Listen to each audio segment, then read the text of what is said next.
In times of rebellion and war, Romans were known to ignore the native practices of occupied nations.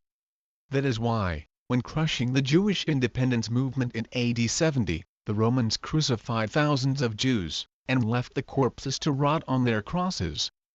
But Jesus was not crucified in a time of war.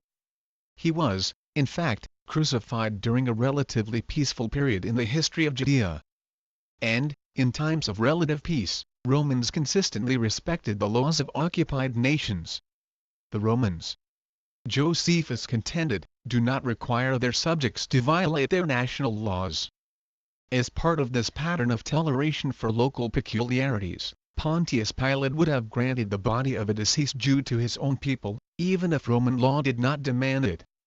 After all, had not Herod Antipas given the body of John the Baptist to his disciples after he beheaded the popular prophet? During a potentially volatile religious festival, Pilate would have had an even greater reason to respect local customs. Pilate's desperate determination to maintain peace during the Passover would probably have persuaded the governor to hand over the body of Jesus for burial.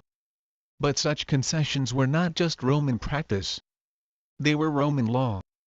Here is what Pei Dicti, a summary of the Roman legal code, declared about the bodies of crucified criminals.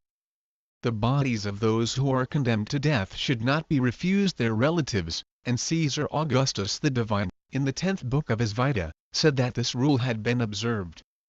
At present, the bodies of those who have been punished are only buried, when this has been requested and permission granted, and sometimes it is not permitted, especially where persons have been convicted of high treason.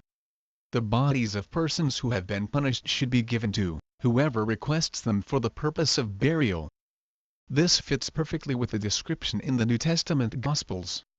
Roman law required Pilate to provide the body of Jesus to whoever requested it for the purpose of burial. When Joseph of Arimathea requested the body of Jesus, Pilate verified that Jesus was dead. He had already dealt with Jesus once, and he did not want to deal with him again, if he was not quite dead and his followers somehow resuscitated him. Once a centurion confirmed that Jesus was dead, Pilate granted Joseph's request. Roman legal practice. Gerd D. Men's claims in the book What Really Happened, A Historical Approach to the Resurrection, provided for someone who died on the cross to rot there or be consumed by vultures, jackals or other animals. Despite the confident title of Lou de Men's text, this was not what really happened. Roman legal practice explicitly provided for the precise opposite of this claim.